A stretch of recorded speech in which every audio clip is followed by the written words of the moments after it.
आज की कहानी सबको नींद उड़ाने वाली है। हॉरर लवर्स, ये है the last voyage of the Demeter. एक ऐसी समुद्री कहानी जिसमें खून है, डर है और हाँ, ड्रैकुला भी है। कहानी की शुरुआत होती है एक पुराने इंग्लैंड बंदरगाह से, जहाँ एक बुजुर्ग मजदूर सामान लादने के दौरान एक अजीब सी पेटी पर बने निशान को देख लेता है। उस पर ध्यान टिक जाने से उसकी पकड़ी हुई रस्सी हाथ से छूट जाती है। सौभाग्य से एक तेज तर्रार मजदूर ने तुरंत हालात संभाल लिए और कोई बड़ा हादसा होते होते बच गया। वो बुजुर्ग कुछ अजीब कहता है, क्या तुमने कभी ड्रैकुला देखा है? यह एक अशुभ संकेत है, और वहाँ से चला जाता है। वैसे देखा जाए तो ऐसा लगा जैसे वो कुछ छिपा रहा हो। तेज तर्रार मजदूर की बहादुरी की वजह से उसे उस जहाज पर काम करने का मौका मिल गया। और हाँ, वो संदिग्ध पेटी वही असली कहानी की जड़ है। उस दौर में जब 800 के दशक का अंत चल रहा था, ऐसे जहाज अमीरों का सामान एक देश से दूसरे देश ले जाते थे। जहाज लंदन की ओर रवाना होता है और जाने से पहले सामान देने वाला व्यक्ति प्रेयर का संकेत करता है। फिर एक अनुभवी नाविक टोबी नए सदस्य को जहाज के ढांचे के बारे में बताता है, साथ ही यह भी कि यदि कोई मुसीबत आए तो कैसे लकड़ी पर खटखटाकर दूसरों को सूचना दी जाए। सब कुछ ठीक चल रहा होता है, तभी डेक के नीचे कुछ एनिमल अचानक बेचैन हो उठते हैं। दो लोग नीचे जाकर देखते हैं तो उन्हें लगता है जैसे वहाँ कुछ अनहोनी है। तभी अचानक जहाज जोर से हिलता है और माल गोदाम से कुछ गिरने की आवाज आती है। जब क्लेमेंस जांच करने के लिए लाइट लेकर अंदर जाते हैं तो देखते हैं कि सामान बिखरा पड़ा है, और तभी मिट्टी के बीच से एक लड़की प्रकट होती है। जहाज के लोग उसकी हालत देखकर हैरान हो जाते हैं। कुछ लोगों को लगता है कि उसे समुद्र में फेंक देना चाहिए, क्योंकि वह एक महिला है और माना जाता है कि जहाज पर महिलाओं का होना अपशगुन होता है। उस दौर की मान्यताओं और काम के कठिन स्वरूप के कारण महिला यात्रियों को अच्छा नहीं माना जाता था। लेकिन वो क्लेमेंस यह मानता है कि उस लड़की अभी भी जीवित है। कैप्टन एलियट की अनुमति मिलने के बाद वह चिकित्सा उपकरण लेकर आता है और लड़की को बचाने की कोशिश करता है, यहाँ तक कि उसे बचाने के लिए अपना खून भी देता है। लड़की धीरे धीरे होश में आती है, लेकिन उसके साथ कुछ और भी जाग जाता है। शायद वही अजीब प्राणी ड्रैकुला जो उस पेटी में छिपा था। रात होते ही वॉचेक ड्यूटी पर होता है। वह समुद्र की ओर देखते हुए कुछ डरावना देख लेता है। वह नजदीक जाकर देखता है, लेकिन सिर्फ कीड़े मकोड़े दिखाई देते हैं। इधर जहाज के नीचे एक कुत्ता जो बड़ा ही चंचल था, जहाज के अंदरूनी हिस्सों को सूंघने निकल पड़ता है। तभी एक काली परछाई उसके पास आती है और अचानक उस पर हमला कर देती है। जब बाकी लोग वहाँ पहुँचते हैं तो देखते हैं कि कुत्ता मारा जा चुका होता है, और सिर्फ कुत्ता ही नहीं, जहाज पर मौजूद सभी एनिमल भी मारी जा चुकी थी। अब सभी की निगाहें उस लड़की और उस मजदूर पर टिक जाती हैं। क्लीमेंस ने कहा कि वह एक नामी यूनिवर्सिटी से चिकित्सा की पढ़ाई करके आया है, लेकिन क्योंकि वह अलग जाति का था, बाकी लोग उस पर शक करने लगे और उसे अपशब्द कहने लगे। क्लेमेंस कुछ कहने ही वाला था कि एक व्यक्ति ने चाकू निकाल लिया। तभी एक और नाविक लार्सन, जो उस अजीब प्राणी को देख चुका था, सामने आया और बोला, इस जहाज पर कोई बुरी आत्मा है। जहाज पर तैनात पेट्रोव्स्की को लग रहा था जैसे कोई उसका मजाक उड़ा रहा हो, लेकिन असली मुसीबत तब सामने आई जब उसने देखा कि जहाज की लकड़ियाँ कुछ जगह से टूटी हुई है। हालांकि उसने ज्यादा ध्यान नहीं दिया और आगे बढ़ता रहा। जैसे ही वो एक मोड़ पर पहुंचा, उसे एक कोने में कुछ अजीब चीज दिखाई दी। उसने अपने पास की जेब से छोटा चाकू निकाला ही था कि तभी एक रहस्यमयी परछाई तेजी से उस पर झपट पड़ी और वो हमेशा के लिए खो गया। अगले दिन सुबह बाकी लोगों ने जहाज में कई जगह नुकसान देखा, लेकिन सब ने मान लिया कि रात को शराब पी रखी थी और शायद उसी वजह से वह समंदर में गिर गया होगा। उसी समय जो लड़की पहले बेहोश थी अब होश में आ चुकी थी, लेकिन वह बस एक ही बात बार बार दोहरा रही थी, वो यही है। आखिरकार क्लेमेंस ने उसे शांत किया। जब रात को वह खून चढ़ा रहा था, तब उसने उस लड़की से पूछा कि उसे जहाज के निचले हिस्से में कैसे पाया गया। तब लड़की ने अपनी गांव की एक पुरानी कहानी बताई। उनके गांव में एक पिशाच की दहशत थी जिसे ड्रैकुल कहा जाता था। रात को वो लोगों का खून पीकर जिंदा रहता। गांव के बुजुर्गों ने उससे समझौता किया और उसे एक मालवाहक जहाज के जरिए किसी और शहर भेजने का निर्णय लिया, और उस सौदे में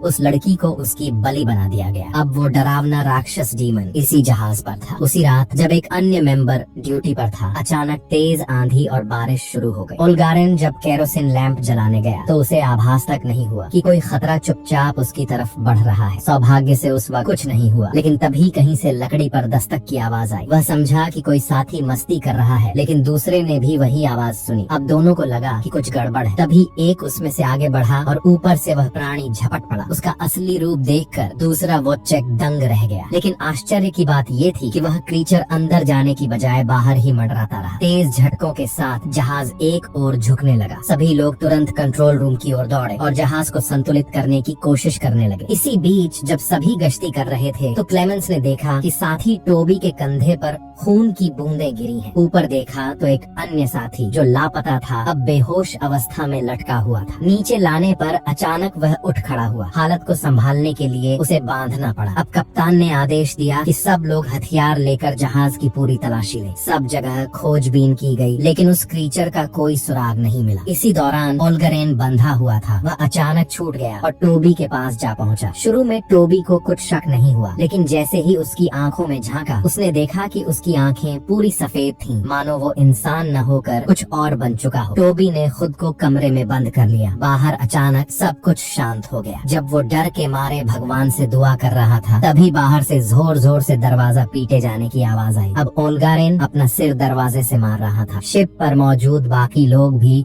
उस हल्की हलचल को सुन चुके थे। जैसे ही नीचे पहुँचे उन्होंने ओल्गारेन को दरवाजे के पास बैठा पाया और बड़ी मुश्किल से उसे काबू में किया। टोबी जैसे ही राहत की सांस ले रहा था तभी उसने देखा कि कमरे के एक कोने में कुछ हरकत हो रही है। उसने ऊपर देखा तो वो अजीब परछाई फिर से गायब हो गई। उधर बाकी लोग अभी दरवाजा खोल ही रहे थे कि तभी वे एकदम स्तब्ध रह गए। ड्रैकुला अब सबके सामने था। टोबी ने जब ऊपर नजर उठाई तो देखा कि वह उसकी ओर धीरे धीरे बढ़ रहा है। डर के मारे उसके शरीर ने काम करना बंद कर दिया और ड्रैकुला ने उसकी गर्दन में अपने नुकीले दांत गड़ा दिए। तभी अन्ना ने दरवाजे की कुंडी तोड़ दी और अंदर घुस आई। दूसरी ओर क्लीमेंस ने भी टोबी को पास ही बेसुध पड़ा देखा। उसके चेहरे से सारी चेतना जैसे गायब हो चुकी थी और गर्दन पर 2 गहरे निशान थे। अगले दिन सुरक्षा की दृष्टि से सबने मिलकर ओल्गरेन को फिर से बांध दिया। उसका शरीर तो बंधा हुआ था लेकिन उसमें अब भी थोड़ी कॉन्शियसनेस बाकी थी। ऐसा लग रहा था जैसे उसकी आत्मा अंदर से कुछ कहना चाहती हो लेकिन शरीर उसकी नहीं रहा। जैसे ही सूरज की किरणें उस पर पड़ी उसकी त्वचा जलने लगी और फिर एक गोली की आवाज ने उसके दुख का अंत कर दिया। लगातार हो रही इन अजीब घटनाओं ने टीम के भीतर डर और अविश्वास पैदा कर दिया। रात होते ही जोसेफ ने फैसला किया कि अब वह ये सब और नहीं झेलेगा। वह एक लाइफ बोट लेकर वहाँ से निकल गया लेकिन घने कोहरे में चारों ओर कुछ भी नजर नहीं आ रहा था और वह डर के समंदर में डूबता चला गया। तभी ड्रैकुला उसकी खुशबू सूंघते हुए वहाँ तक पहुँच गया। उधर क्लेमेंस और अन्ना ने मिलकर तय किया कि अब वक्त आ गया है इस राक्षस से सीधे टक्कर लेने का। दोनों हथियार लेकर धीरे धीरे नीचे डेक की ओर बढ़े। जब वे एक पुराने लकड़ी के बक्से के पास पहुँचे और जैसे ही क्लेमेंस ने ढक्कन हटाया सामने रेंगते कीड़ों और एक प्राचीन राजदंड का नजारा था। वो राजदंड शायद किसी भविष्यवाणी से जुड़ा था। उसी समय ऊपर से आवाज आई। एक लाइफ बोट गायब थी और थोड़ी देर बाद वही बोट वापस आई लेकिन इस बार उस पर खून के निशान थे। अगले दिन टोबी की मौत की खबर सबके सामने आ गई। जब लोग उसे अंतिम विदाई देने वाले थे तभी किसी ने देखा कि शायद वो जिंदा है लेकिन जब चादर हटाई तो कुछ नहीं हुआ। क्लीमेंस समझ गया कि ये टोबी नहीं है और बिना वक्त गंवाए उसे समंदर में फेंक दिया। टोबी की मौत ने सभी को झकझोर दिया। अब सब ने मिलकर एक आखिरी योजना बनाई, इस जहाज को त्याग देना। अब वे लंदन से केवल 1 दिन की दूरी पर थे। अगर ड्रैकुला वहाँ पहुँच गया तो शायद उसका अगला शिकार पूरी दुनिया बन सकती थी। इसलिए सबने तय किया उससे पहले ही उसे जहाज के साथ डुबा दिया जाए। प्लान था एक जाल बिछाना और जब वो फंसे तब जहाज को समंदर में डुबाना जबकि बाकी लोग लाइफ बोट से निकल जाएंगे। इस बात को सुनकर वोचेक थोड़ा भावुक हो गया क्योंकि यही जहाज अब तक उनका घर था लेकिन उसने खुद ही ये काम करने का बीड़ा उठाया। रात आई, सब कुछ तैयार था लेकिन तभी समुद्र के शांत पानी पर घना कोहरा छा गया जिससे सभी का दिल कांप उठा। तभी एक बड़ा कीड़ा उड़ता हुआ निकला और रस्सियां अपने आप हिलने लगी। उसका एक साथी अब नहीं रहा था और उसे एहसास हुआ कि वो अकेला ऊपर रहने लायक नहीं है, खासकर जब उसके दुश्मन के पास 2 पंख हों। जैसे ही वह सीढ़ी से नीचे उतरने लगा उसे लगा जैसे बगल में कुछ है। सौभाग्य से वह सुरक्षित रहा लेकिन ड्रैकुला भी उसका पीछा कर रहा था। ठीक आखिरी सेकंड में उसने दरवाजा बंद कर लिया। हालांकि उसे जहाज से गहरा लगाव था लेकिन फिर भी उसने कुल्हाड़ी उठाई और उस जहाज पर वार किया जो बरसों से उसका साथी रहा था। इसी दौरान मौसम और ज्यादा बिगड़ने लगा। कप्तान ने पूरी ताकत लगाकर जहाज को संभालने की कोशिश की लेकिन तभी उसे कुछ अजीब सा महसूस हुआ। वह अपनी रिलीजियस किताब पढ़ ही रहा था कि तभी एक साया बिजली की तरह उस पर झपटा और उसकी जान ले ली। जब क्लीमेंस वहाँ पहुँचा तब तक कप्तान की सांसें थम चुकी थीं। अपने मिशन को आगे बढ़ाने के लिए अब क्लीमेंस को चिल्लाकर उस राक्षस को ललकारना पड़ा लेकिन अंधेरा तो ड्रैकुला का मैदान था। एक जोरदार झटके में ही उसने क्लेमेंस को हवा में उछाल दिया। जैसे ही वो फिर से हमला करने ही वाला था, अचानक एक गोली उसकी पीठ में आ लगी, मगर अगले ही पल ड्रैकुला ने अन्ना को अपने पंजों में जकड़ लिया। वो धीरे धीरे उसका दम घोटने लगा, लेकिन क्लेमेंस ने आखिरकार हिम्मत जुटाई और हमला कर दिया। लेकिन भागने की कोशिश भी ज्यादा दूर नहीं जा पाई। ड्रैकुला ने उन्हें फिर खींच लिया। क्लेमेंस की आंखों के सामने उस राक्षस ने उसकी गर्दन पर वार किया, लेकिन ठीक उसी समय अन्ना ने जंजीर से बंधे खंभे की रस्सी काट दी। दोनों ने गिरते लकड़ी के टुकड़ों को पकड़ लिया। जहाज अब अपने आखिरी सफर में था। वह जाकर समंदर की दीवारों से टकरा गया। दोनों पूरी रात समंदर में तैरते रहे। अगली सुबह जब सूरज निकला, क्लेमेंस को पता चला कि अन्ना अब पहले जैसी नहीं रही। ड्रैकुला का जहर उसके शरीर में फैल चुका था। खून चढ़ाने से सिर्फ वक्त ही मिला, इलाज नहीं। उन्होंने एक आखिरी बार एक दूसरे को अलविदा कहा और अन्ना समंदर की ओर बढ़ती चली गई, उस धुंध में कहीं गुम होती हुई। इसके बाद क्लेमेंस ने लंदन में एक नई जिंदगी शुरू की। लेकिन एक दिन अचानक किसी ने दरवाजे पर दस्तक दी। जब उसने बाहर देखा तो उसे एक जाना पहचाना चेहरा नजर आया, पर वह चेहरा धीरे धीरे कोहरे में गायब हो गया। और यही कहानी अपने अंत तक